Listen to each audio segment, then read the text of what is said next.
مولا کریم جب ہماری موت آنے کو ہو تو ہماری زبانوں پر کلمہ طیبہ جاری فرما دے۔ رب ذوالجلال موت سے پہلے تیرے حبیب پاک کے چہرے کی زیارت نصیب فرما۔ اے کریم خدا، کیا ہی بہتر ہوتا، میں گنہگار ہوں اور بڑے مرتبوں کی خواہش، تو کریم ہے خدایا، تیری بندہ پروری ہے، کیا ہی بہتر ہوتا مولا کہ موت آئے تو رمضان کا مہینہ مل جائے، جمعۃ المبارکہ مل جائے۔ مولا تیرے وعدے کے مطابق ہم قبر کے عذابات اور سوالات سے محفوظ ہو جائیں۔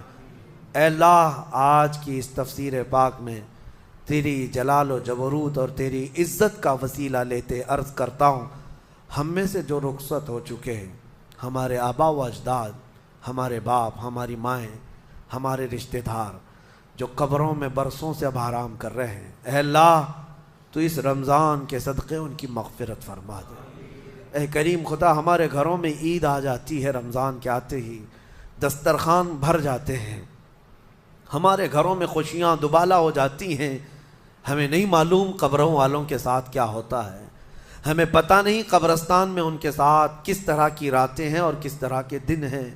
اے کریم خدا، تجھے تیرے جلال و جبروت اور تیری عزت کی قسم، جو مومنین ہم سے رخصت ہوئے، ہمارا کسی بھی طرح کا ان سے تعلق رہا ہو، مولا اس عید سے پہلے ان کو جنتی خان نعمت عطا فرما دے۔ اے اللہ ان سب کو بھی رمضان کی بہاریں عطا فرما۔ وہ چھوٹی سی قبر، وہ چھوٹی سی ایک ایسی قبر جس میں نہ چٹائی، نہ تکیہ، نہ اوڑھنا، نہ بچھونا، اور ہاتھ چوڑے کرو تو قبر کی دیواریں لگنے لگ جائے، ہاتھ اٹھاؤ تو اوپر کی تختیاں لگنے لگ جائیں۔ ممبئی والوں کو تو اور بھی چھوٹی قبر ملتی ہے، یہاں تو اتنی چھوٹی ہے کہ ٹیمپرری کھودی جاتی ہے کہ 6 مہینے بعد پھر نکال دینا ہے۔ میرے عزیزوں، اس ایک چھوٹی سی قبر کے اندر تمہیں برسوں بتانا ہے، برسوں بتانا ہے، اس جسم کے ساتھ وہیں سونا ہے۔ کبھی میں سوچتا ہوں ہماری آنکھیں اگر بند ہو جائیں اور ہمیں پتہ چلے کہ باہر فلاں فلاں چیزیں ہو رہی ہیں اور ہم کھولنا چاہیں نہیں کھلتی تو بے چینی ہونے لگ جاتی ہے، گھبراہٹ سی ہونے لگتی ہے۔ قبر میں یہی حال ہوگا کہ تمہارے اطراف ہونے والے سارے معاملات تمہیں پتہ ہوں گے، حتیٰ کہ حضور فرماتے ہیں قبرستان میں چلنے والے کے پیروں کی آواز تک تم سنو گے۔ مردہ سنتا ہے، سلام تو دور کی بات ہے، پیروں کے چلنے کی آواز بھی سنتا ہے، اور جب سنتا ہے سارے معاملات لیکن آ نہیں سکتا باہر، کسی کو کچھ کہہ نہیں سکتا، بول نہیں سکتا، کیسی بے چینی ہوگی، وہ کیسی گھبراہٹ ہوگی۔ بڑے بڑے اولیاء اکرام، حتیٰ کہ سیدنا عثمان ابن عفان رضی اللہ تعالیٰ عنہ، داماد رسول، امیر المومنین، خلیفہ رسول، جب رات کے وقت مصلی پر کھڑے ہوتے اور قبر کی کوئی آیت تلاوت کرتے تو اتنا روتے تھے کہ ان کا مصلی آنسوؤں سے بھیگ جاتا تھا۔ صبح ان کے مصلی کو نچوڑ کر سکھایا جاتا تھا۔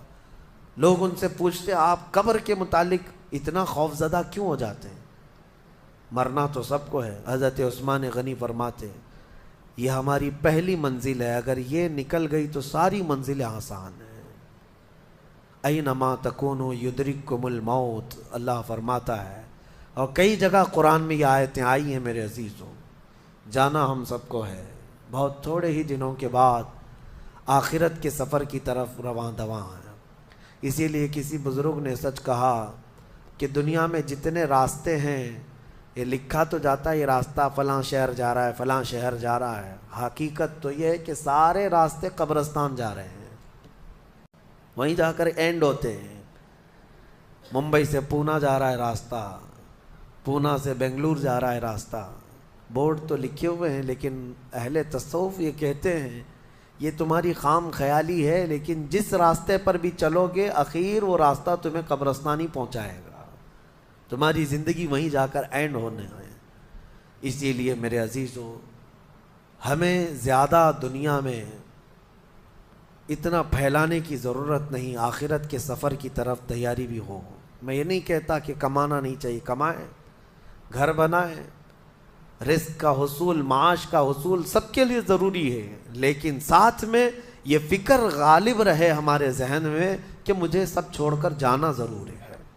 جب تک تمہارے ذہن میں یہ بات آتی رہے گی میرا آخرت کا سفر باقی ہے، تو ہوگا یہ کہ تم دنیا تو کماتے رہو گے لیکن اپنے مولا سے غافل کبھی نہیں ہوگے، غافل کبھی نہیں۔ میں وہ زندگی کی بات کر رہا ہوں، آپ جاؤ فیکٹری میں جاؤ، کسی کمپنی میں جاؤ، کسی بزنس میں جاؤ، کسی جاب میں جاؤ، آپ کی دنیا ہے، آپ گھر بناؤ، لیکن ذہن میں اتنی بات رہے کہ میرا مولا مجھے ایک نہ ایک دن بلانے والا ہے۔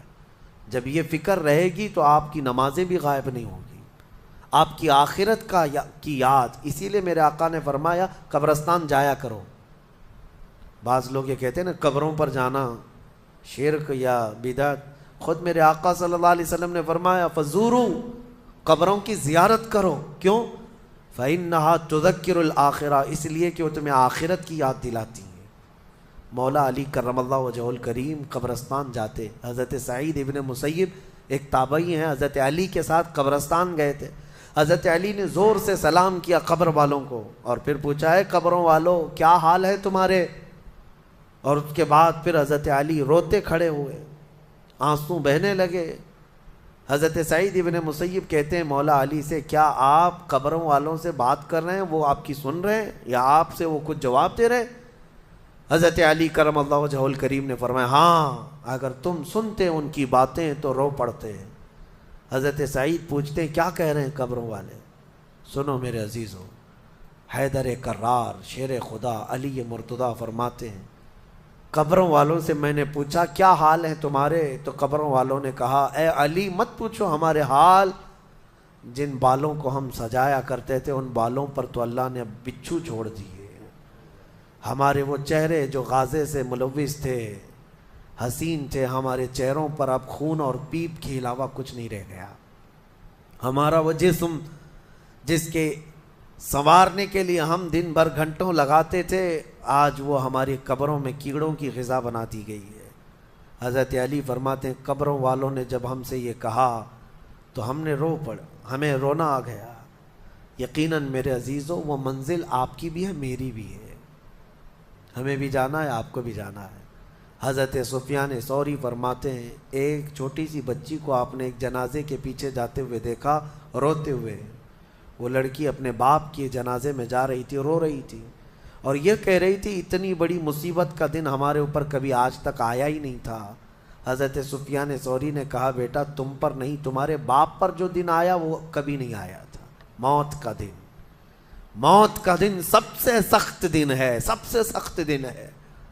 موت کس طرح سے آتی ہے پتہ ہے؟ فرمایا گیا جیسے ریشم کے کپڑے کو کانٹوں کی جھاڑی پر ڈال دو اور کپڑا کھینچو، کپڑے کے تار تار نکلتے جائیں گے۔ فرمایا گیا ملک الموت روح نکالنے کے لیے جب آتے ہیں تو اسی طرح سے روح نکالتے رہتے ہیں، انگلیوں سے، پیروں کی، ہاتھوں کی انگلیوں سے، ناخنوں سے روح نکلتی نکلتی آتی ہے، ایک ایک جوڑ سے روح نکلتی ہے، یہاں تک کہ ناک تک اس کو کھینچ کر کے لایا جاتا ہے۔ اور قرآن میں اللہ فرماتا ہے تم اگر دیکھو گے کہ روح کیسی نکالی جا رہی ہے، یضربون وجوہہم وادبارہم، فرشتے آتے ہیں پیٹھ پر پیچھے مارتے ہیں، زور زور سے مارتے ہیں اور پیشانیوں پر مارتے ہیں اور یہ کہتے ہیں اے نکل جا روح۔ اللہ فرماتا ہے تم اگر دیکھو گے کہ فرشتے کس طرح روح نکالتے ہیں تو کانپ کر رہ جاؤ گے، مار مار کر کے روح کو نکالا جاتا ہے۔ اور یہ چھوٹا سا وقت نہیں ہے، ادھر جھٹکا لگا ادھر موت ہو گئی، لمبا پروسیس ہے، اس سے جو گزرتا ہے وہی بتا سکتا ہے۔ بعض لوگوں کو ایسا لگتا ہے زہر کھا لیا ابھی موت ہو گئی، سوسائڈ کر لیا ابھی موت ہو گئی، موت اتنی آسانی سے نہیں آتی۔